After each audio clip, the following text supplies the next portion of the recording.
Giving you the real from A to Z surrounding the Dallas Cowboys. News, updates, rumors, transactions, takes, and more. So strap up, Cowboys Nation, and start your day off with A to Z Sports. Live with Will Steele. 3, 2, 1. Here we go.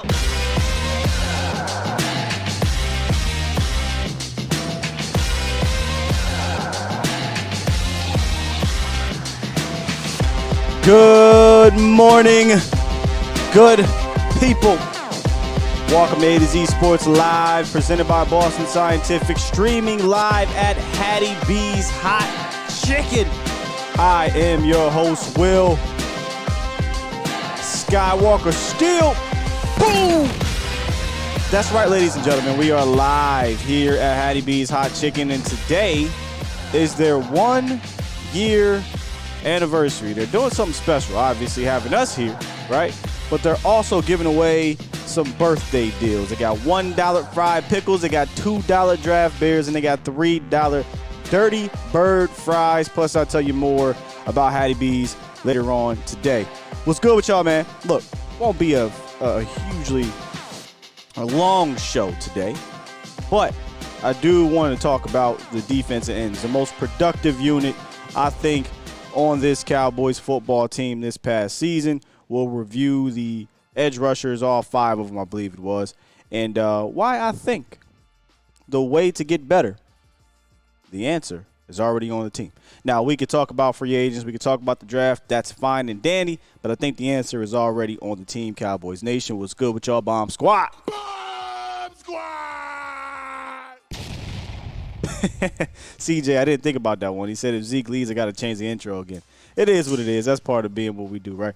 But in the roundup, before we get to the meat and potatoes of the show, we're going to talk about the coaching changes and how this Cowboy staff is starting to round out and look like the Mike McCarthy Cowboys, as opposed to this mix of Jason Garrett, this mix of Mike McCarthy. This is now starting to look like Big Mike's team. So make sure y'all stick around for that here in a quick second. But good morning to y'all. Once again, we are live at Hattie B's Hot Chicken. They got a nice 1-year anniversary birthday special going on, so make sure y'all come down here when they open up. Or, hey, look, you can get a deal and get it delivered to you, sign up, and you get the $10 gift card. So there's a lot that you can do here downtown, Deep Ellum at Hattie B's, so make sure y'all come through.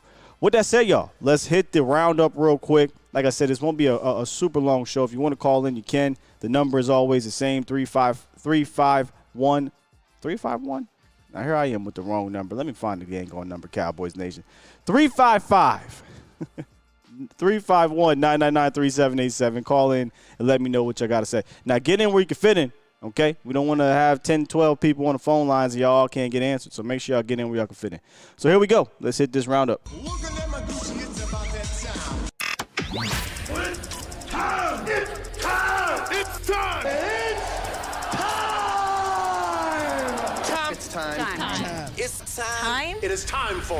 It's time for the morning roundup.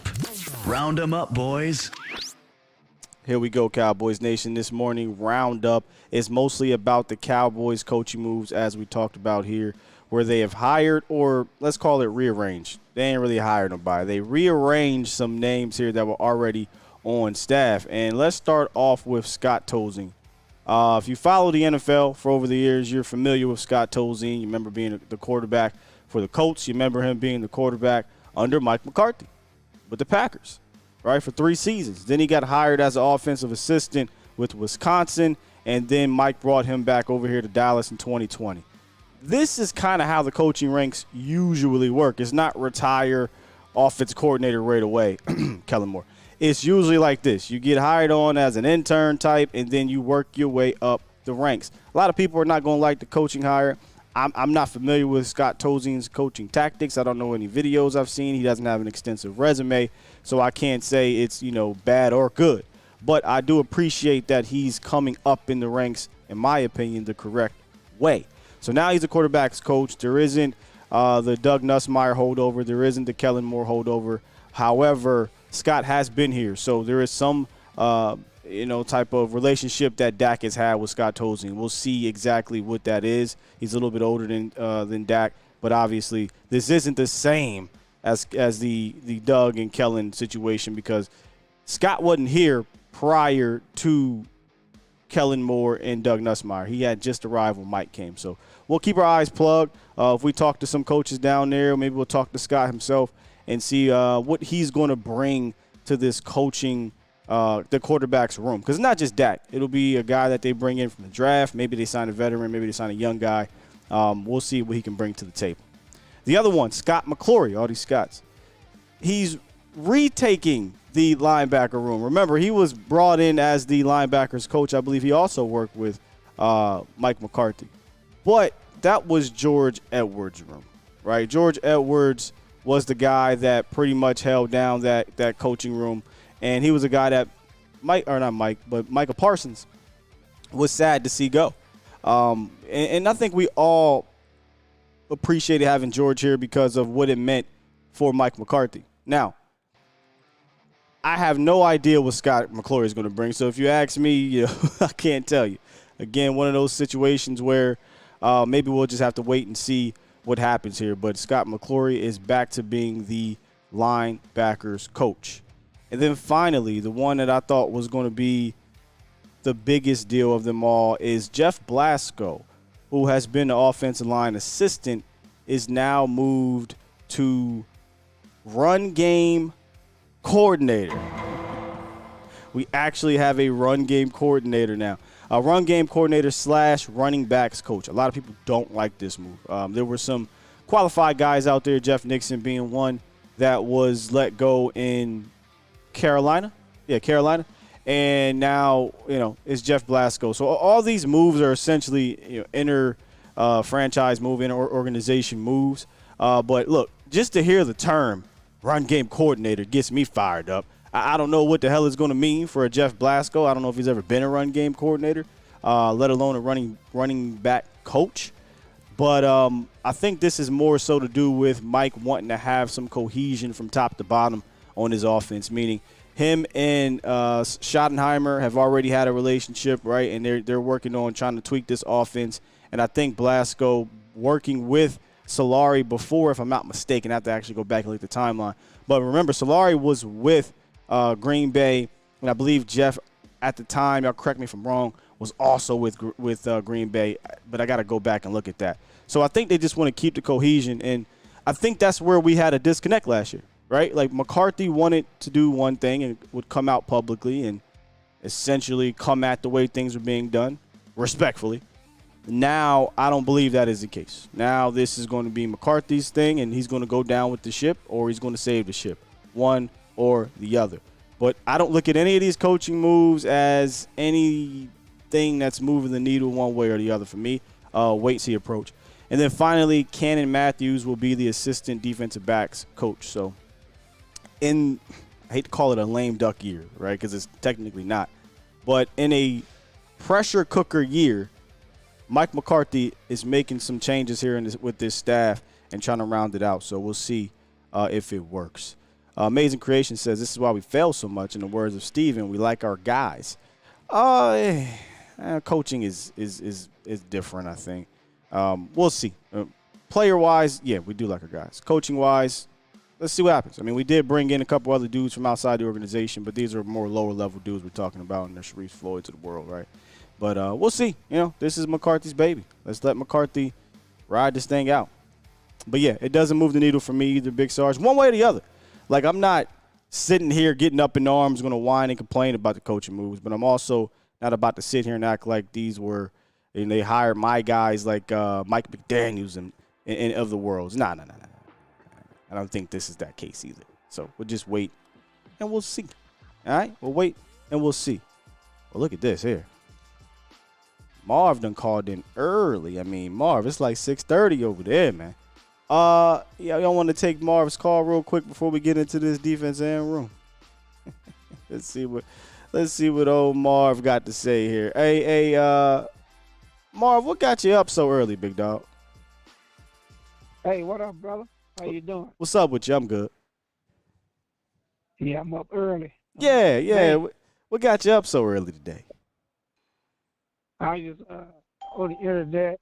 Yeah, I saw your, I'm subscribed to you. I was like, oh, man, he's on. Let me catch him.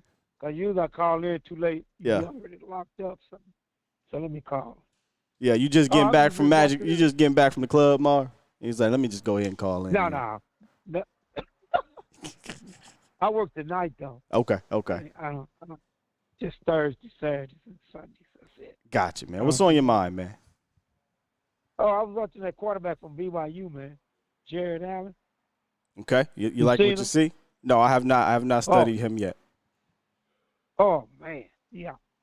That'll be a good quarterback. He can run. He can throw. He be doing dimes, too. Yeah. What day you think What day you think he gonna go, Marv? Day 2, day 3? He'll probably go 33.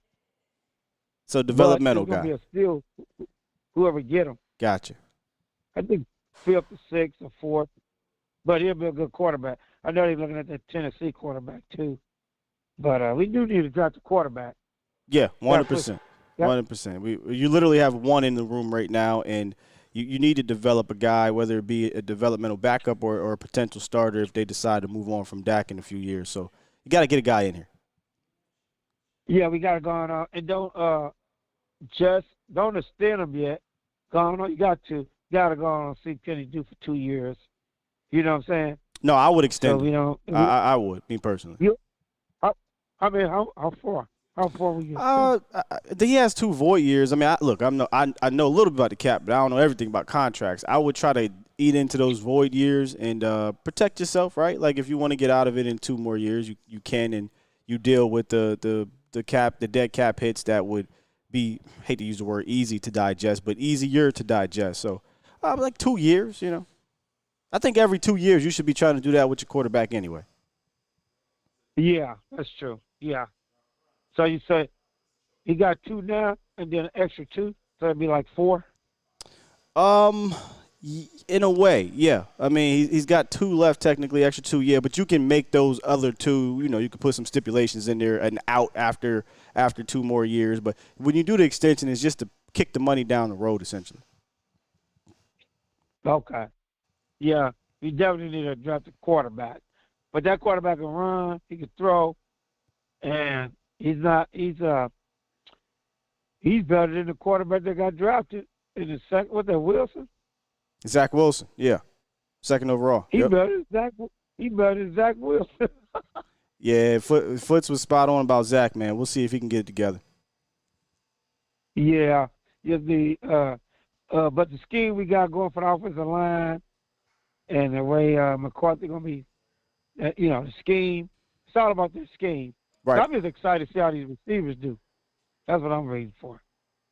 I'm gonna go to the camp again, and I want to see, like you say, Simi. He get to run it. They ain't got to be thinking now. They get to play. So it's gonna come down who could run the routes better and who could catch. You know what I'm saying? Yeah. So that's what I want to see. I'm confident in tomorrow. Do you think we should drop the halfback? Yeah. I mean, I don't know how you talking about Zeke? Zeke did you say drop the halfback or draft the halfback? What did you say, Marv? I can barely hear you. Draft the halfback. Sure. Yeah. Probably day 2 or 3. I like that TC halfback. I like the Tulane halfback. Yeah, there's a lot of halfbacks. Yeah, there's a lot of them, Marv. There's a lot of them. And when I return, we're going to be breaking down what we saw at the combine from those dudes, and we'll get into the units throughout the weeks. And I think running back might be one of the first ones we talk about. But let me get to 559 real quick, Marv. Appreciate you calling in, big dog. All right, family. Have a good show. You too, man. Or you have a good day, not a good show. 559, what it is, what it do? How's it going, man? What's up? Who's this? This is Professor X. Professor X. We got Professor O. Now we have Professor X. We got Matt. You got some competition now, man. Yeah, I'm with you when you said I think this is Mike McCarthy's last ride, man. I think he's bringing in his coaches that he thinks he could succeed with, and I think Jerry just gave him the reins on this team, and if he doesn't perform well, he's gone, man. Maybe even the half of the season he might be gone if we're not doing. You think it's going to be that bad? I don't think it. I don't think so, man. Yeah. But if McCarthy, fails, they might. It'd have to be. You remember? And I hate to call him Coach Cupcake, but it'd have to be Wade Phillips. Remember when Wade Phillips was 1-7? Yeah. And they fired him for Jason. It'd have to be something like that. And I don't think there's anybody on the roster that's going to take over. Never mind. I completely forgot about Dan Quinn. Never mind. He'd have to be 1-7. Yeah, he'd have to. I think he'd have to go down that lane for him to get fired in the middle of the season. But I don't think the Cowboys are going to be that bad at all. No. Yeah, I don't think so either. But another thing, we brought in a USC assistant. You think they're trying to get Caleb Williams next year? I love Caleb Williams. Listen. Y'all know me. I support Dak Prescott, but I think Caleb Williams is fantastic. I'm not a college football watcher every week or anything like that, but I love the dude's skills. And if somebody said we could magically get Caleb Williams, you would not see me complaining about getting Caleb Williams to be your future franchise quarterback at some damn point. You won't see me crying about it. I like the kid. Yeah. All right. Thanks, man. All right. Appreciate the call. All right. Let's get to today's topic. It's not quarterbacks. It's about the guys that go after said quarterbacks, and we're talking about the defense ends. We're talking about the most productive room, I believe, in the Cowboys franchise. I'm talking about whether it be running back, receiver, tight end, safety, corner, whatever. The defensive ends were on fire for most of this year. In fact, we were at a point, Cowboys Nation, where we were talking about a historic pace. You know, guys were calling in to watch a show, and we had a cool caller who was good with numbers. He would always keep us up to date on the Cowboys potentially reaching historic numbers, because that's the pace that they were on for about half of that season, especially those first 6 games. They were on a historic pace, right? Then something happened, you know, whether it be the injuries, the second level, the interior, whatever, and it just kind of started to tail off. The guys that they brought in kind of started to tail off. The guys that they paid in regards to talking about the DAs of the world on fire, then started to tail off a little bit. So let's kind of take a look at this room and start with the dude that they brought in, the one of the 2 free agents they signed in 2022, which is unbelievable. They only signed 2 guys. Dante Fowler Jr. We did bold predictions last year in the offseason, and my bold prediction that Fowler would finish second in sacks behind Micah Parsons. That didn't happen. Fowler ended up finishing with 6 sacks. DA finished second with 8.5. But I would not call Dante Fowler Jr.'s signing a failure. I think that was a success, because he was always going to be a guy that's a rotational guy. We didn't expect Dante to come in here and play 35, 40 snaps. I wasn't expecting him to come in here and be a Pro Bowler. I just needed him to be a productive role player, and that's what he was. I think we put the sack total at 8, and he got 6. He had some pressures. He had some forced fumbles. He made some splash plays. I thought for what he came in here at the price, at the time, I thought it was a success. Now, was it successful enough to bring him back, Cowboys Nation? Would you be into bringing Dante Fowler Jr. back? Let me know. I would scour the market. And again, we're not doing a free agent primer today, but I would scour the market. I would see, because you're going to get some guys that are just coming in here to be kamikazes, right? You know, 1 year and be out. I'm always looking to improve. I like Dante. I thought he did well. But I'm going to go out and see if I can improve on another. Because that's what the Cowboys do, right? The Cowboys like to sign these 1-year veteran-type dudes. See if I can find a better 1-year veteran-type dude. If not, I spin the block on Dante, because I don't think he's going to cost you a lot of money again. I spin the block on him, but I wouldn't prioritize him. I wouldn't say, hey, we got to sign Fowler before free agency. Nah. I let him hit the free agent market. Let's go see if we can upgrade. If not, we can fall back on him, bring him to camp, and let's compete. What y'all think about Dante Fowler Jr. return? Looks like some yes. Very low risk, says Tom. Aaron, yes. Gregory, no. Another cheap 1-year deal, says Tino. Will Anthony says, yes, Fowler's okay. Professor O is not having this Professor X stuff. I think I know who Professor X is, though, y'all. For the right price, says Money, I would bring back Fowler, depend on who's available. Right, Big Sarge. I would have to do a deep dive into the market to be an emphatic yes, but I would spin the block on it. For sure. I'd spin the block on it. Now, I'm going to say something. I don't even think this is that big of a hot take if you ask me, but, you know, there's a hive out there. Sam Williams. I am enamored with the potential and possibility for one Sam Williams, who finished the season with 22 total tackles. Like, listen to this real quick. This is absurd. 10 tackles for loss, y'all, for a guy who probably didn't even play a half of the defensive snaps. 4 sacks, forced fumble recovery. I like the edge, the attitude, the kind of crazed dog. Sam Williams, next season, Cowboys Nation, this is my Hattie B's hot take, will elevate to the starter over Dorrance Armstrong. Don't even think it's that much of a hot take, but that's just how I'm feeling. And today's hot take, again, is presented by Hattie B's, and there is no conversation about the best Nashville hot chicken that is complete without a serious mention of Hattie B's Hot Chicken. They were founded in Midtown Nashville in 2012, and they are renowned nationally for the legit hot chicken. Just look at that, man. Just looks great. The fast casual eatery has a new location down here in Deep Ellum in Dallas that serves up hot chicken with varying levels of heat, from southern, mild, medium, hot to damn hot, and the Daredevil's dream. Shut the cluck up. I mean, that's the best name ever. Shut the cluck up. So what makes Hattie B's Hot Chicken beloved and the favorite? Their chicken is brined, it's hand-breaded, and it's fried fresh every single day. So what are you waiting for, Cowboys Nation? Head on down today in Dallas, Deep Ellum.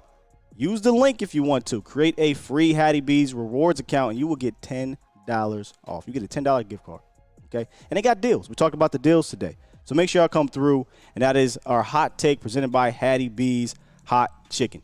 Sam Williams will elevate to the starter over Dorrance Armstrong. Hot or not? Hot or not? Am I tripping with that one? I don't think so. And look, this is a Dorrance Armstrong who had 9 sacks, 8.5 sacks. So, you know, I don't think it's an obvious thing, right? DA performed well last year. He had a career year. He's been ascending. He's not old. He's a guy that could still get better. So I do think there is a little bit of it takes some, say it with your chest to say that Sam Williams will be the starter, especially because he's only a second-year player. DA will be going into his 6th year. But I think the ceiling, right? When we talk about ceiling, I think the ceiling for Sam Williams is so high. Now, this is fair. This is absolutely fair here, Toxic. He said, I didn't like how Sam Williams ended the season, right, with the whole situation with the driving. Didn't he have character concerns in college? Yeah, he was a character concern guy in the sense of it wasn't the direct route through college. I don't think he was a character concern guy of I don't love football, right? I'm going to be a rapper. I don't think it was one of those type of character concern type of situations. He just didn't have that direct route that other people have. But no, I don't think Sam is. I'm not worried about Sam being available for you in that manner, right? The maturity of Sam Williams is usually on the field. That was the issue. Oh, he did have that, Danny. Okay, that is a character thing. Yeah, I'm not going to go into detail, but I'd have to look that up. My apologies if I misremembered that situation. But it does feel like Sam Williams is a guy that I believe. Let's just compare it. Can we just do this? Sam Williams, Kelvin Joseph, right? Like when I look at Kelvin Joseph, I worry about that. I don't trust that. I'm concerned about character that. Sam, not necessarily. I think just a young guy, loves the game, more worried about his maturity on the field than off the field. But I don't know, man. It's just something about him when you hear his story. I feel like he wants to do everything possible to be great. If that's fair. Okay, King Element. Yeah, I'm not going into it because I don't know the details on that situation. I'll let y'all discuss that. But going back to DA and Sam Williams, because you're going to need both of these dudes, right? Look, I'm not talking about getting rid of DA unless, I saw in the chat, you don't want to talk about it, we can talk about it, unless you're willing to trade Dorrance Armstrong. Star, if you're in the chat, we talk about trading people when they're most valuable, right? When they're at their highest. What better than DA? He came off a year where he had 8.5 sacks. If you're like me and look at a guy like Sam Williams that I think needs to be on the field. I don't want Sam Williams to be a part of this 15, 20 play guy. No, I want Sam Williams to be 20, 27, 35 play guy because he seems like a big play waiting to happen. This is what he feels like to me. We just talking. Y'all know how I get when we just talking. I ain't thinking of it deeply. I'm just thinking. Y'all remember how I would talk about Tony Pollard, right? Like, man, when things aren't going right, just put the ball in TP's hands because he has the ability to break one. I feel like that with Sam. I feel like the more plays he is out there, the more opportunities he has to make a play.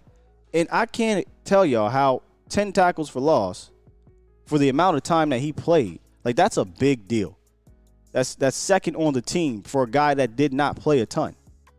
So play him more, and I think he'll provide you more production. I think he'll give you a higher ceiling than Dorrance. And if you are one out that is looking to move on from Dorrance for Sam, I would look to do it in a trade. I'm not cutting Dorrance Armstrong. I'm all about having depth, and I think DA and Sam provide that depth. So I don't want y'all to think this is me coming at Dorrance Armstrong. I thought he had a fantastic season. I thought he had an even better start to the season, but you started to see him kind of tail off a bit. I believe he had like 1 or 2 sacks in the last 9 games. And the pressures also started to decrease.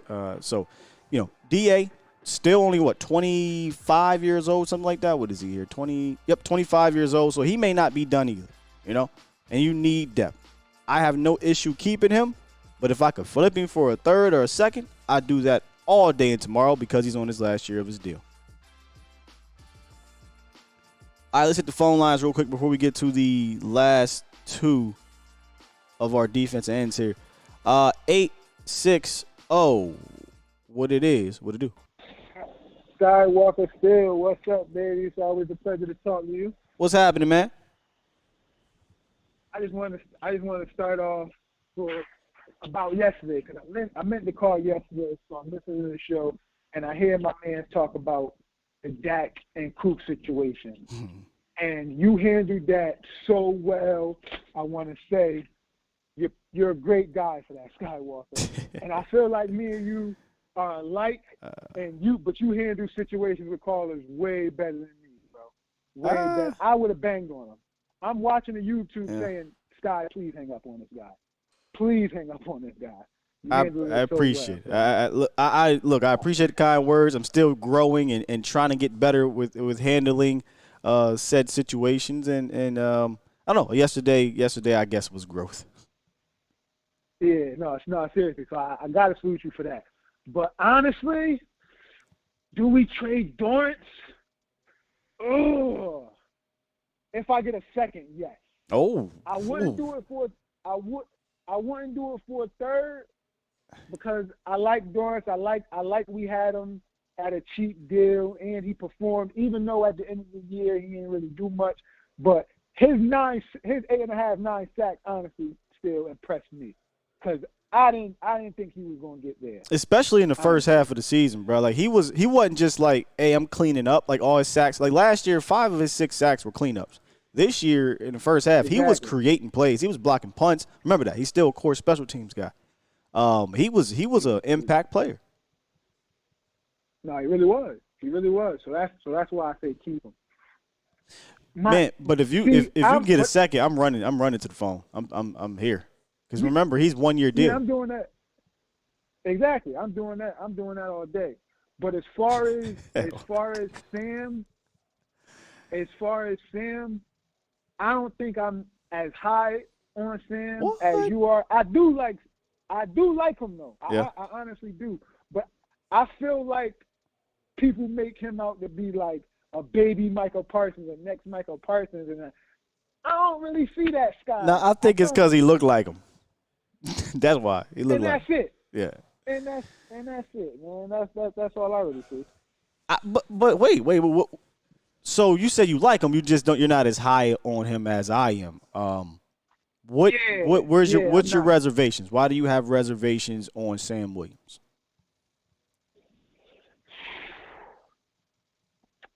My thing is, can play every down, and I feel like he could also be a liability off the field for some reason, especially with the way he ended the season. That's my man fair. Said.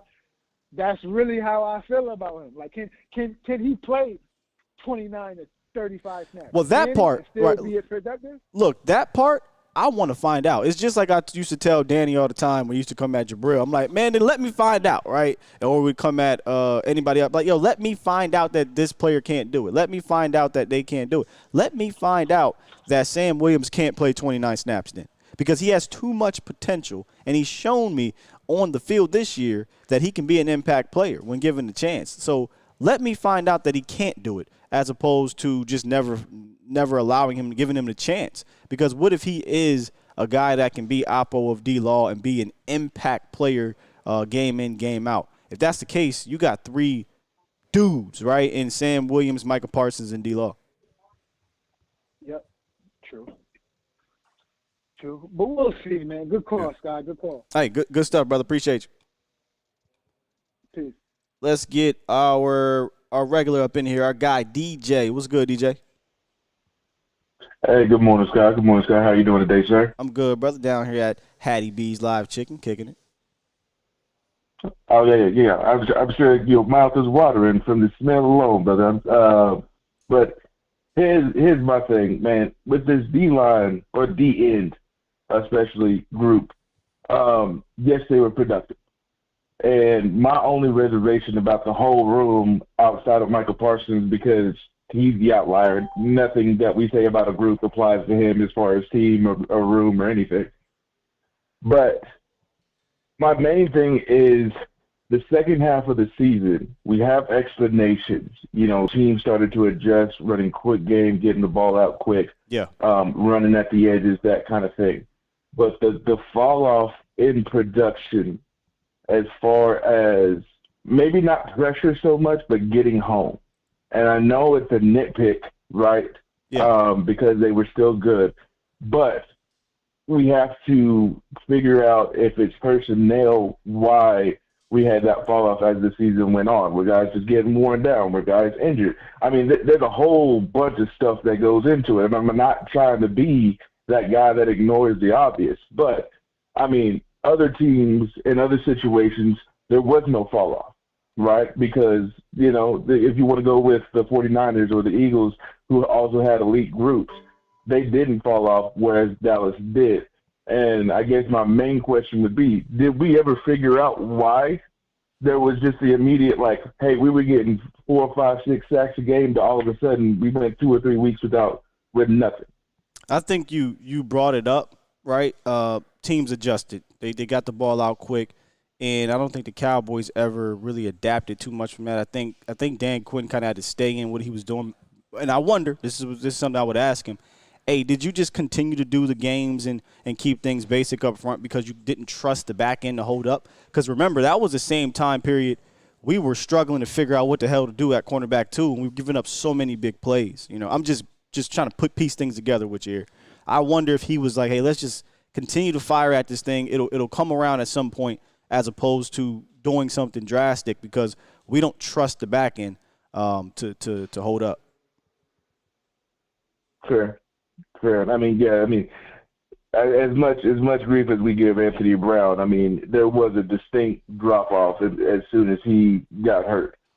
Even beforehand, he was the one that gave up the play, but he would give up one, whereas everybody else was giving up just – it was whenever they wanted it, they could go at cornerback too. But just stay on point, I think if you were trying to improve this group, I think just more depth. Because maybe it was the guys getting tired. That's what I was thinking throughout the season at least, right? Like, we had getting depth, worn though. down and stuff. We had, like, when you look at this room, to me, this is when you can say I can go 6 deep at defense end.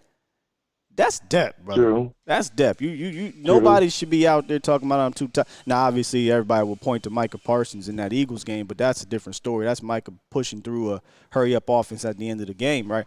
But Cowboys legitimately, I thought, went 6 deep at defensive end. I just do. True. Maybe I'm asking too much, right? Like, I was like, man, I think it's fair. I think it's fair to have asked them to continue the trend that they were on the first 6 weeks. I mean, Philly did it. Yeah. You know, why couldn't we do it? And we got one of the best pass rushers in the league. We'll get to in a second. But it just never happened. Not quite sure why. But I'm always looking to bring in to try to elevate. And my answers to potentially elevating the unit is allowing Sam Williams to continue to get more tick and then potentially upgrading from Dante Fowler. Some people might say go draft a guy like Nolan Smith or somebody in the draft. But I say give Sam Williams more and then try to find that guy that can come in here, mercenary type of guy that can be better than Dante. For sure. And the last thing I'll let you go is I think if you can get a guy that is, I mean, it's a huge gap, but if you can get a guy that's in between Micah and Dorrance, then I think that is really what will set it off, because I feel like that's what the Philly had. That's what San Francisco had. Philly had Hassan Reddick and Josh Sweat, which Mike is better than both of them, but they're both better than Dorrance. You know what I'm saying? So have just one guy that's as far as talent level and production and impact, just in between Dorrance and Mike, that might be what sets it off for me. And they had a ridiculous interior, like that. Maybe that's just ignoring the elephant in the room here. Like you can have as many edge rushers as you want, but if you're allowed to step up in the pocket, it doesn't matter. And you wasn't stepping up in the pocket on a consistent basis when you could run out a gambit of 5 or 6 defensive tackles in that, with that team. So maybe that's where the help comes, right? Yeah, all 7 picks for Jalen Carter, Sky. We might need it. We might need it. I'm about to say, you heard what Vaughn said. Trade the whole damn draft. Yeah, man. All right, man. Appreciate the call. All right, brother. Yes, sir. Can't miss shows, man. Can't miss shows. We were talking about the let me hang up here. The Saints trade where they traded everybody. They traded their entire draft picks for Ricky Williams. That was kind of nutty. Anyway, let's get back to this. I'm trying to make sure I put on. Boom. There we go. Let's get back to this and talk about DeMarcus Lawrence. Now that the season's over, I'm curious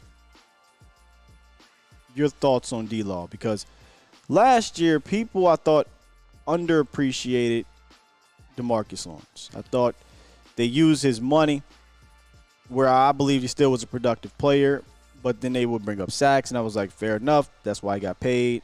All right, whatever. Now he's not getting paid like he was. He took a team-friendly deal. And he was one of your most productive defensive linemen all around, y'all. He had 6 sacks. He didn't have 16, but he was one of your better run defenders. He made a bunch of splash plays. I believe he led the team in splash plays, second on the team in splash plays again. Obviously, Micah Parsons. And he was just clutch. I mean, are we forgetting how clutch he was in a couple of those games where we were trying to figure things out? Texans, Detroit at the goal line. Like, he made some clutch plays. But there are people who are still not happy with the DeMarcus Lawrence, even on a discounted deal. So I'm curious where y'all at with DeMarcus Lawrence. I just think he's a really good player that I would love to keep on this team, and I think the Cowboys need to keep on this team. And I know people want to create some money, so maybe they're looking to move on from DeMarcus Lawrence. I am not. I'm looking to bring him back and just continue to put him in this rotation and let him be the anchor on the opposite side of a Micah Parsons or Sam Williams. So how you feeling about D-Law? Blue says great in the run game and pass. D-Law is so damn good and complete, says Toxic. I that's pretty much how I feel. I think he's so damn good and complete defense end. Name me a more complete defense end not named Cam Jordan. Oh, you think he's okay? Okay. I mean, look, I agree. I think he's a complete defensive end. Where you want to rank him is up to you, but I think he can do a lot of good things for you. Money wants to keep him and extend him to free up a couple dollars. He says he's only 31. Look, I'm not ever against doing things like that as long as the plan is to use said money to then elevate your team. If they're just going to sit on this cap, I can care less about you extending anybody, including the quarterback. Because what is the point if you're just going to sit there and say, yeah, we're going to extend you to free up money just to hold tight to it and bring back the same or a worse team? No. D-Law is culture. Tyrone says, I love D-Law. You can't counter his side. He's an absolute animal when it comes to the run, too, y'all. I mean, I feel good about him. I'm guessing you're counting Ghost in that defense tackle. Yes, Professor O. When we did the defensive tackle, maybe, I don't know if you were here, but we did the defensive tackle hindsight series, and Golston was counted as a DT. He played technically most of his snaps at defense tackle. Hence why, same reason why I didn't put Mike at linebacker. He played way more of his snaps at defense end, so I'm including him as edge rusher. Lamorte Stephen Jones says, I have no problem with D-Law. He beat Stephen Jones in negotiations. Here's a problem, Toxic. He did. Remember we dropped the video? Stephen was ready to let him go. Stephen said, oh, you don't want to take it? Cool. We'll let you out. And DeMarcus Lawrence, he said Jerry Jones had to give me the goddamn phone, Stephen. Yeah, DeMarcus. And they figured it out. They worked it out. So Stephen was about to let D-Law walk. And Jerry said, no, we'll rip this contract up and we'll redo it. And now he's, I think, one of the, I want to call it a bargain, but one of your best contracts left on the team, in my opinion. That's how I feel about him. And then there is the lion. There is the unicorn. There is the whatever you want to call him, Micah freaking Parsons. The defensive player of the year, in my opinion. One of the best players in the league. And just that dude. He is him, as they say. Led the team in sacks this year, in pressures, forced fumbles. I mean, you name it. Micah Parsons was everything you can ask for a defensive end, for a defensive player, whatever. And the question now becomes, with the transition of him being half linebacker, half edge in year one, to 700 and some snaps on the defensive line and only 130 or 50 or 60 snaps at linebacker, is the transition to full-time defensive end happening? And is that something that we need to discuss? Because if he's going to do that, then that alters how you build around him. Now, we talked about linebackers yesterday, right? And let's just hypothetically say you bring in a David Long Jr. or you bring in a Tremaine Edmonds. I think you then have to have that discussion of, all right, if we want Micah to be full-time defensive end, not saying that's what I'm saying to do. I'm not saying y'all saying that. But if that's what they want to do, then I think he has to approach the offseason that way. I would love to ask Micah if that was the case. Like, maybe he was told, hey, you're going to play a little bit more defense end. But it was clear when because Micah don't hold back. He came out and he said, hey, man, I'm a little frustrated here. I wanted to play a little bit more linebacker. I don't think he was expecting to play this much defensive end.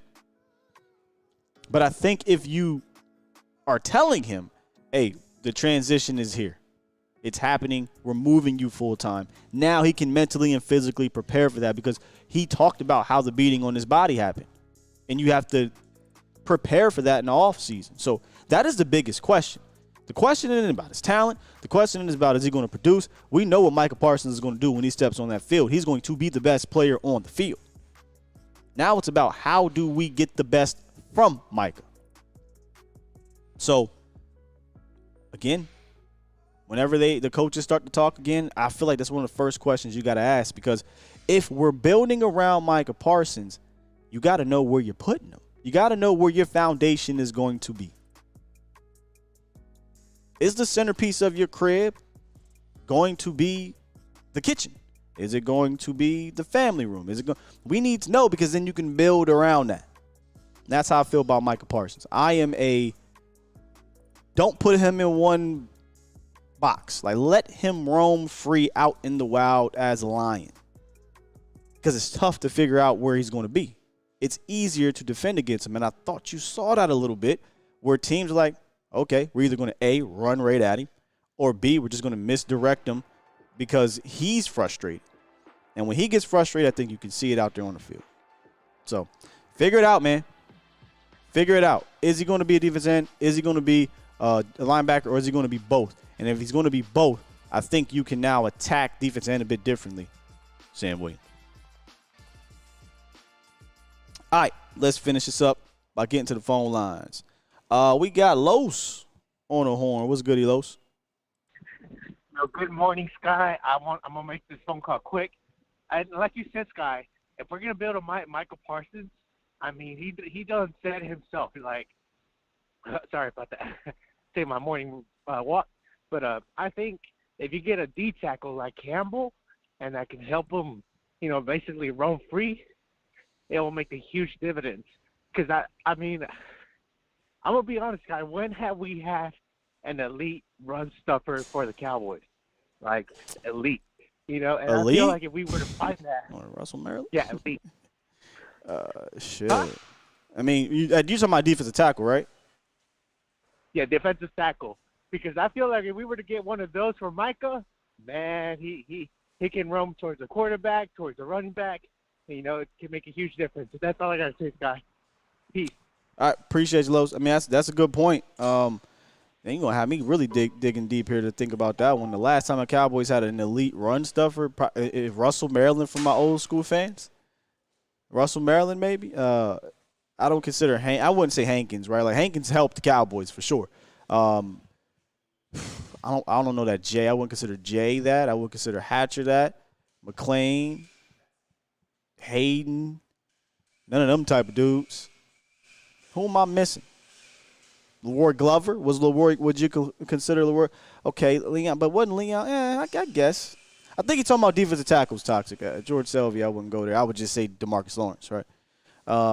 Leroy Glover? I guess Leroy Glover would be that dude. Yeah, it's been a minute. You're right about that. It's been a minute. Nacho, what's good, Nacho? My man, Sky, been a while. How you doing? I'm good, brother. How are you? Real good, my man. Hey, listen, I've been listening, along the way. Obviously, my schedule has changed, so I've been in and out. But, hey, listen, I think if we can concentrate, here's my take, and we can concentrate on whatever. Uh-oh. Uh-oh. Go, you was breaking up a little bit. Me? Okay, hold on. How about now? Here you go. We good? Here you go. Okay. Good. If we can concentrate on if we're going to build around Dak Prescott and bring in what we need on offense, we need to. The conference has been locked. Parsons, and we need to build around DeMarcus Lawrence. DeMarcus Lawrence is a dog. He is one play. Of course, he's had many plays, but one play that just really demonstrates what DeMarcus Lawrence is all about is that playoff game against the 49ers. Nacho, run that back for me real quick because you cut out. But did you say we need to build around D-Law, not Micah? Yeah. No, both. Oh, okay, both. I Okay, think gotcha. Yeah, both. To both DeMarcus and Micah. Those are our two. Go ahead. Yeah. So I'm sorry. So DeMarcus Lawrence and Parsons. If we can build around them too, and build our defense to even get more playmakers that we do need, another corner, whether it's D tackle, etc., another pass rusher, what have you. Point blank is that play he made. What's that noise? That's not on mine. That's not you, brother. That's here. Don't worry about it. Just fight through it. Oh, okay. I'm sorry. Just fight through it. So anyway, I'm like, what's that? So that play he made in the playoff game against the 49ers on that big-time, heads-up, smart play stop that he did on Debo, that right there explains what DeMarcus Lawrence is all about for the Dallas Cowboys. Yeah, absolutely, man. So, you know what I mean? My thing to you is this, my question, I'll leave you with this. Obviously, this is the off-season. This is the exciting part where, scouting combine is coming. We're going to hear all this and that. Can we, well, I know we can, but will we, I guess I should ask, do you really, what's your gut feeling, are we going to really go and get ourselves some key players on defense and offense and really make this team take the push it needs to do in the playoffs? In the draft? Draft, free agency, both. What's your gut telling you?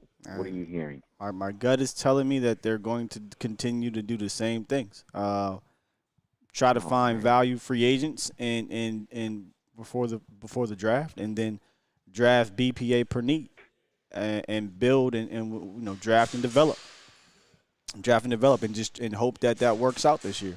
I have not gotten any inkling that anything is going to change via free agency. The only holdout is potentially Odell Beckham because they already spun that block once.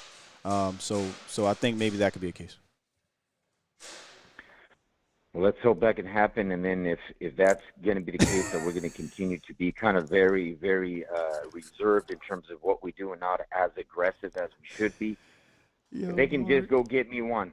Go get me one or get me two, man. You know what I mean? Hey, go all in, dog. Just go all in. Then if it fails, go get me a Ramsey. Go get me a Hopkins. Go get me somebody that I can be. You know what I mean? That could excite the fan base, so we can take the next steps. Otherwise, sure. We're still kind of watching the parade go by. You know. But anyways, I'll leave you with that, my man.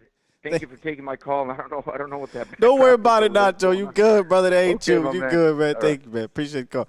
All right, Yo, man. I Have a love good one, man. you too, man. Blessed day, man. You as well. Oh, y'all are the best, man.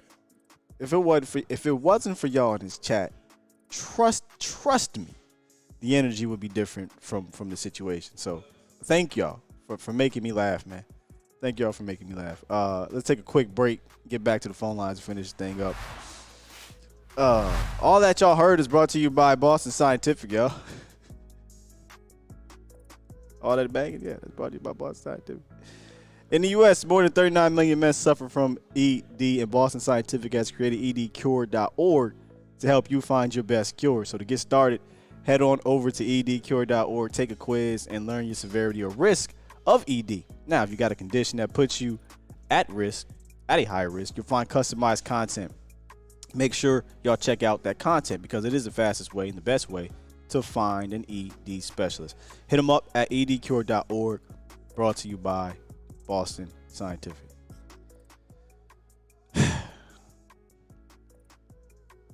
Is Vach in here? I know, because Vach know how I feel right now. But I'm going to just do what I got to do. All right, look, let's get the rest of these callers. And before, I lose my mind. Hold up, is this law? Right now. What's up, bro? this Lawrence. You gotta do it like that. This Lawrence. Yeah, this Lawrence. Yeah. What's good? What's good, big homie? The OG, the pioneer, about to hit the 100K. We throwing a party for you, dog. Come on, man. Tell my guy Jerry we need to borrow their yacht, man, just for a couple of hours. You know. Listen, we borrowed that yacht. Dude, I'm lost at sea. I ain't coming back. Hey, man, you got some good topics today, man. And shout out. I'm losing my voice for some reason. Shout out to you, man, for all what you're doing, man. Thank you, I can't bro. wait to check out the rest you at. You know, but you got some good topics. I wanted to say, is there a correlation to the defense drop off when we play those 3 games in 12 days? Do you think that there's a correlation there? I would have to remember the score. You're talking about the Titans, right? The Titans, I think, was involved in that. I want to say the Giants. And who am I missing? What was the other game? I think we blew out somebody, though. Yeah. So you had the Giants. Was it Minnesota? Colts. Colts. Okay. I think it was a Giant. Oh, maybe it wasn't the Titans. Maybe I'm tripping, y'all. Maybe it wasn't. But I would have to go see what the scores were because I know it was a point in time where the defense was actually holding up well. But because if you look at the Giants game, right, the team only scored 13 points on them. I ain't counting that last second touchdown. Whatever. The Vikings had 3. Before that, the Colts. Remember what we did to the Colts. They only had 19 points, 5 turnovers. So I think that little area was fine right before Thanksgiving and right after Thanksgiving. But we did it twice, didn't we? Didn't we have an issue where we did like 3 games in 13 days twice? We did that. And then from what I heard from the players, that Monday night game, and I know this is like putting lipstick on the pig or excuses for a lot of people will say, but that Monday night playoff game against the Tampa Bay Buccaneers, they said a lot of guys were still trying to recover from that. Hey, the 49 on the road. Okay, so I see it here. It was Jacksonville, Philly, Tennessee. I think, you played Jacksonville December 18th, then you played Philly the 24th, and then you played Tennessee the 29th. I mean, that's fair. That is fair because the Jacksonville and Philly game was so not like the Cowboys. Those were the worst defensive games of the season. They gave up 40 points and 34 points. So that is very fair. 500 yards against Jacksonville. Yeah. Yeah. I mean, at some point, the body gonna wear down, and I listened to what Jimmy Johnson said. He said, fatigue make cowards of us all. So we got to, of course, stats and everything plays a major role as far as production as relates to what people want to see out of Parsons. Because remember, a lot of people saying, hey, man, Parsons not getting to the quarterback. Yeah. Not getting to the quarterback. But, you got to contextualize the fact that, the 3 games in 12 days, you're not going to get the levels of Parsons that you really want. Twice, right? Like I think we got to add that in there because the first 3 games in 12 days wasn't that bad. It really wasn't 12 days, but it was I'm talking 13. about New York, Indianapolis, Houston. I believe that was the first stint, something like that. And maybe a little bit before that. The defense was fine, In that little stint, they gave up 20, 19, and 23. So that second, it was that second stint that bit them. Yeah. I didn't think about that. And those things will take off on the production. Now, as far as D-Law, I think he's the heart and soul of the team on the defensive side from the old broom. You know what I mean? Yeah. And Parsons is that new broom. I think that the problem with this team on the defensive side is exactly what Parsons said he wants this team to do during the offseason. We need to build down inside, get a big defensive tackle like a Daron Payne, or go into the draft and look for such and just make it organically. But I think the quickest way would be going into the free agency or just going ahead and making that trade for some big boy that you can put down inside. And let's go find another DB that can play off of dudes on the opposite side. Yeah, Micah not playing. He said, give me some help, and I don't blame him. Yeah. You look at all the top teams, that finished. You got the DJ Readers, over there in Cincy. I believe it was DJ Reader. Am I saying the right one? Over there in Cincy, the kid in the middle. He was giving us problems. Chris Jones, all those dudes for the Eagles, right? Like there's an interior guy or guys that have helped out that defense, and the Cowboys got to make that a priority. I'm with you, bro. It's not a sexy pick, but it's a necessary pick. Right. And the Cowboys been boarded that. But I look back at D-Law's contract. He counted more against the cap than any other player outside of the quarterback, I believe, in the last 3-4 years. Did he? I think so, because you can remember those franchise tags. Like the one that went all the way through was a franchise tag, and then he got the extension and that they let run out. I don't think they restructured his contract, so his cap hits were really high. So I don't know if it is this year. It's $26 million. It's $26 million this year. It was 20-something million last year. Oh yeah, then they may have to make a move on that one. And but everything that you like out of D-Law brings you back to that Detroit Lions game. That punching the ball out, fumbling. Just being that dude that can get the ball back to the offense. And that LA Rams game, I think he caught a pick 6 in that game, or 4 and stuff like that. So D-Law bring a lot to the table. Hey, Law, I'm mad. We want more. Man. We want more to stop fumbles. We want more. I meant to say that we're stopping the run. But D-Law, that man, dog. Man, I ain't letting no D-Law go. I would look to move money around before I'm getting rid of him. No way. Right. Hey, Law, I'm gonna let you go though, because I don't want you to have to fight through all this stuff happening over here, bro. I appreciate you calling in, man. And I'm dead serious. Like what Vach said, whenever you hit the 100K, we got to go celebrate. Whether it's celebrating online, I'm trying to celebrate in real life. We can head down to Frisco. We can go wherever we go. We know our spot down there in Frisco. We can hit it up, and let's have a good time, bro. No doubt, man. Let's do that, man. I know you're building the plane while it's in the air. Y'all be sure to they building the plane in the air, period.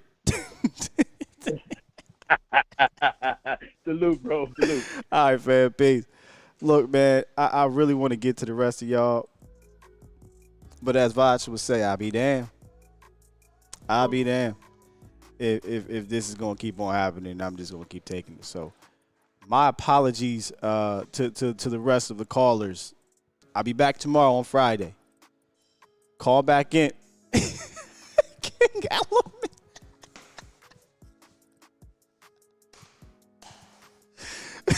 Yo.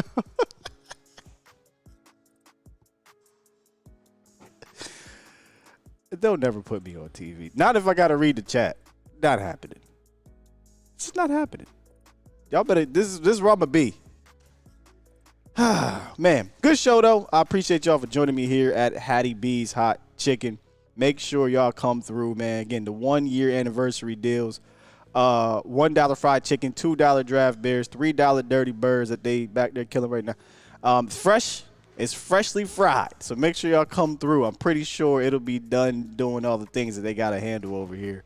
And you're good to go, right? God, y'all crazy, man. Y'all are crazy. Do me a favor, though, if you enjoyed the show, hit the like button on the way out. I apologize for the things I could not control, but we here. How you doing, Miss Star? I shouted you out earlier, Star. I had a trade idea for you. Make sure you run that back. If you missed it, we'll put the audio. Jake might have to cut out some of the parts, but we're going to put the audio up there on all the audio platforms. Make sure y'all come back through, check that out. And then later, I'll be back on with Vosh Lombardi on the Vosh Lombardi live show. And Mo will be doing his final show of the week tonight. A to Z Sports Primetime. Make sure y'all check out Mo's work and all of our fine workers, writers on A to Z Sports Dallas.com.